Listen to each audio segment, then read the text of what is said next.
Hi everyone, हम लोग probability of error की बात कर रहे थे और इस सीक्वेंस में हमने पीएम के लिए प्रोबेबिलिटी ऑफ एरर निकाल ली है और पीएसके के लिए प्रोबेबिलिटी ऑफ एरर को एक इंटीग्रल की तरह तो लिखा जा सकता है, पर उस इंटीग्रल को सॉल्व करना आसान नहीं है।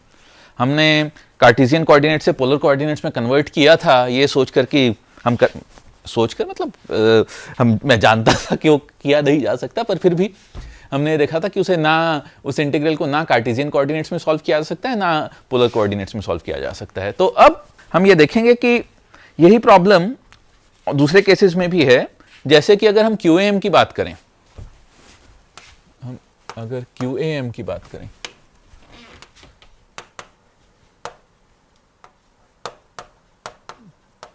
क्वाड्रेचर एम्पलीट्यूड, तो यहां पर एक सिंबल SM होगा, UM J थीटा M। यहां हम किसी भी सिंबल को UM या AM e power J theta M, जहां पर AM उसका एम्पलीट्यूड है और थीटा M फेज है, उसे हम ऐसे लिख सकते हैं इन जनरल। इसका एक स्पेशल केस रेक्टेंगुलर QAM हमने किया था, पर इन जनरल हम किसी भी QAM सिंबल को ऐसे लिख सकते हैं। तो अब मैंने QAM की कुछ एग्जांपल्स की थी, तो इसका एक सिंपल केस होता है रेक्टेंगुलर QAM।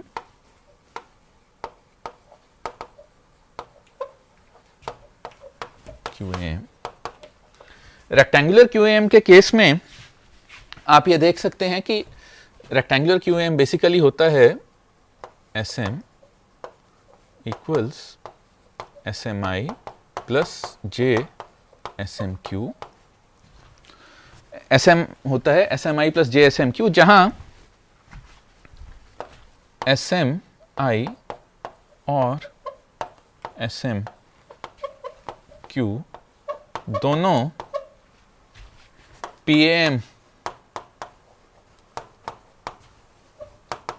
कॉन्स्टेलेशंस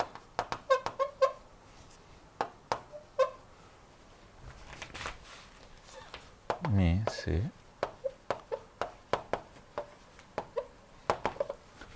SMI होता है, SMI और SMQ दोनों PAM कॉन्स्टेलेशंस में से आते हैं। तो एक जनरल रेक्टेंगुलर PAM कॉन्स्टेलेशन, मान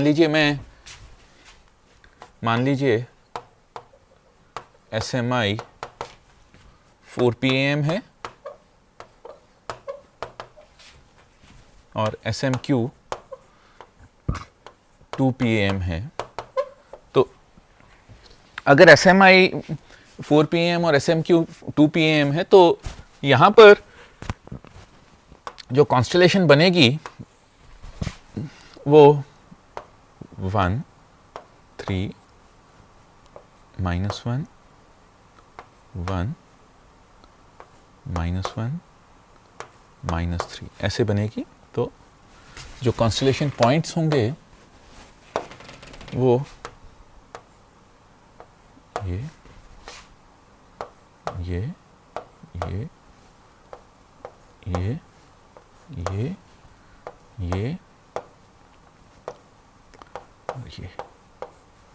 ये कॉन्स्टेलेशन पॉइंट्स होंगे इस कॉन्स्टेलेशन के लिए। अब हमने देखा है कि प्रोबेबिलिटी ऑफ एरर निकालने के लिए हमें सबसे पहले डिसीजन रीजन्स चाहिए होते हैं, कि अगर कोई पॉइंट किसी एक डिसीजन रीजन में लाई करेगा तो हम ये कहें। अब मान लीजिए इन्हें मैं बोलता हूं, इन्हें मैं नंबर दे देता हूं 1 2 3 4 5 6 7 8। मैंने S1 S2 S3 S4 S5 S6 S7 S8 ये नंबर्स दे दिए। अब मुझे डिसीजन रीजन्स होंगे वो सेट्स जो कि इन पॉइंट्स के सबसे पास हैं। तो डिसीजन रीजन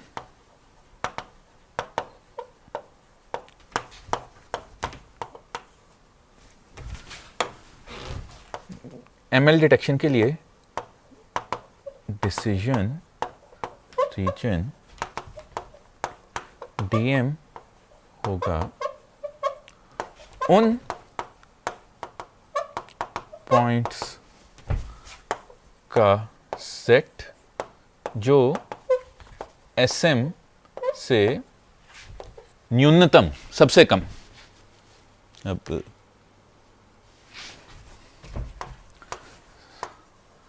सबसे पास हैं या एसएम से न्यूनतम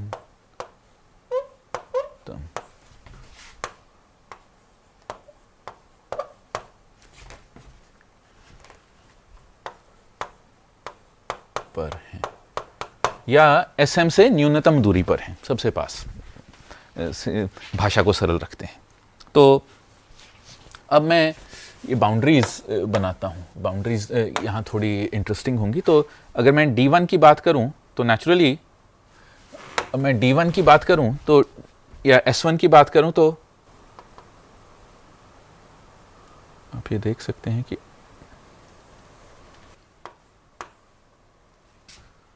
ये रीजन D1 होगा। ऐसे ही ये रीजन D2 होगा,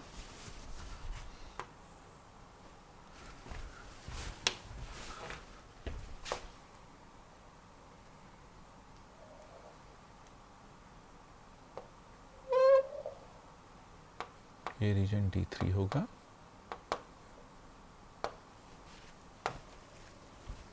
ये रीजन D4 होगा,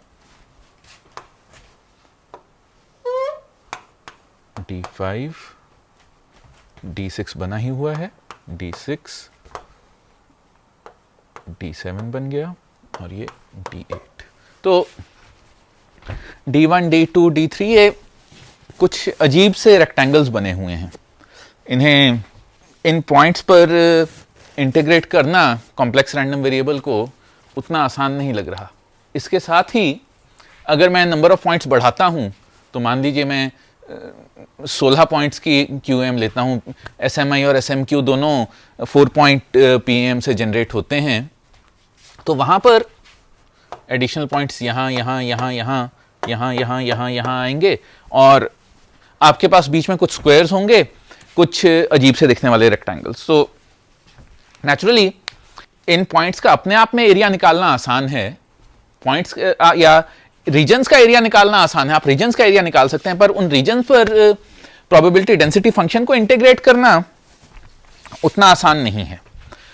अब तो पर यहां पर हमारे पास रेक्टेंगुलर QAM में हमारे पास एक ट्रिक है जिसकी बात करना जरूरी है। रेक्टेंगुलर QAM के केस में R या SM equals SMI plus JSMQ। तो R है SMI plus JSMQ plus eta, जहां eta zero mean circularly symmetric complex Gaussian noise है। तो मैं R को भी लिख सकता हूं SMI plus JSMQ plus eta I plus J eta Q equals SMI plus eta I plus JSMQ plus eta Q।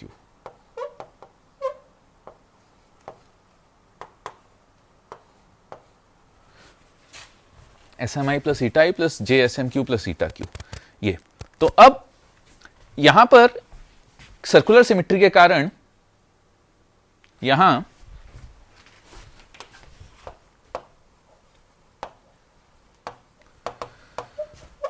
क्यों सर्कुलर सिमेट्री के कारण ईटा आई और ईटा क्यू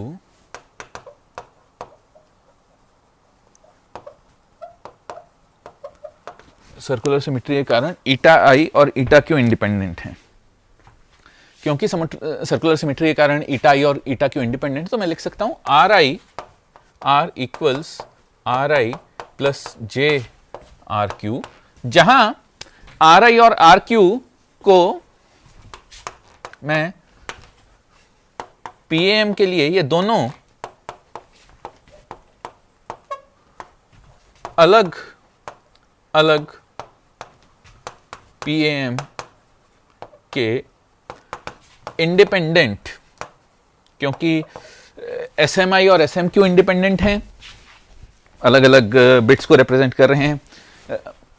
ईटा आई और ईटा क्यू सर्कुलर सिमेट्री के कारण इंडिपेंडेंट है, तो के इंडिपेंडेंट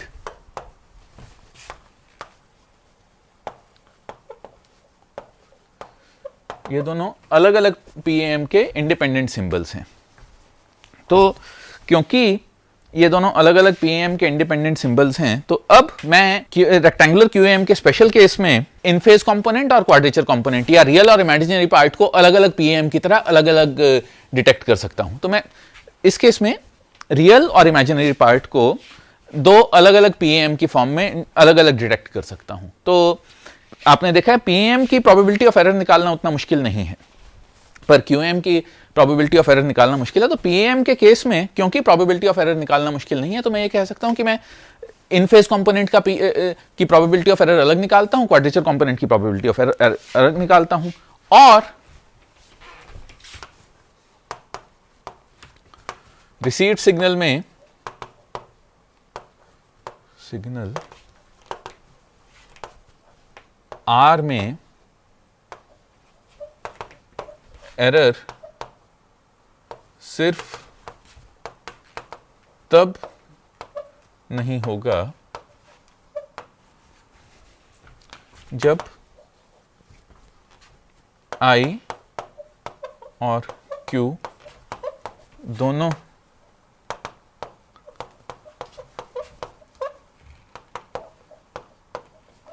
रिसीव सिग्नल आर में एरर सिर्फ तभी नहीं होगा जब आई और क्यू दोनों में एरर नहीं होगा। तो 1 माइनस आई वन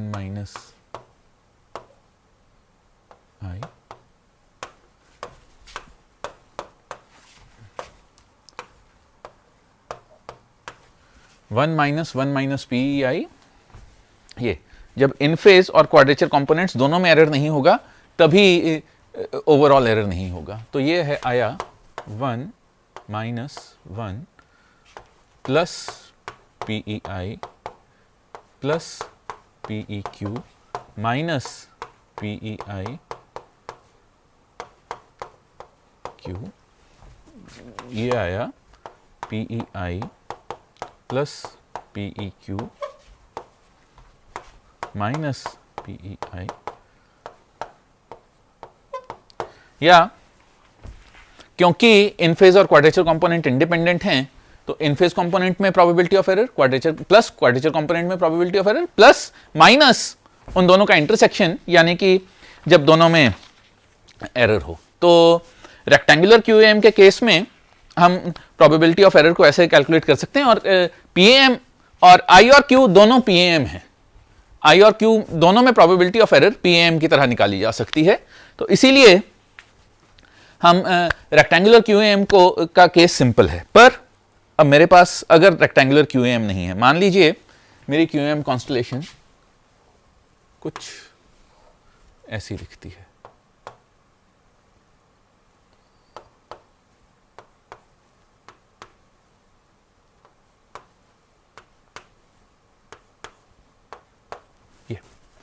ये एक स्टैंडर्ड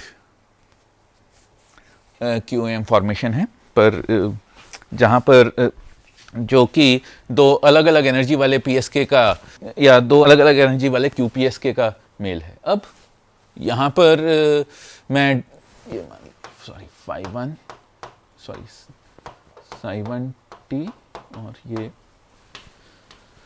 psi2t। ये अब यहाँ पर आप यहाँ पर इंटीग्रेट करना तो दूर की बात है, हम लोग डिसीजन रीजन्स भी उतने आराम से ड्रॉ नहीं कर सकते। तो यहाँ पर हम क्या करेंगे, इंटीग्रल तो हम एवेल्युएट करने, ना ही हम इसे आई और क्यू में अलग अलग तोड़ सकते हैं उतने आराम से, क्योंकि सिंबल अब आई और क्यू कंपोनेंट्स इंडिपेंडेंट नहीं रह गए। तो अब ना तो हम इसे आई क्यू में उतने आराम से तोड़ सकते हैं, ना ही हम डिसीजन रीजन्स उतने आराम से बना सकते हैं कि हम यहाँ पर कुछ और कर सकें। तो ये प्रॉब्लमेटिक है। पर इस प्रॉब्लम का सॉल्यूशन क्या है वो हमें अभी दिखाई नहीं दे रहा है। अगले लेक्चर में हम यूनियन बाउंड डिराइव करेंगे, जो कि इस प्रॉब्लम का एक पोटेंशियल सॉल्यूशन है। Thank you.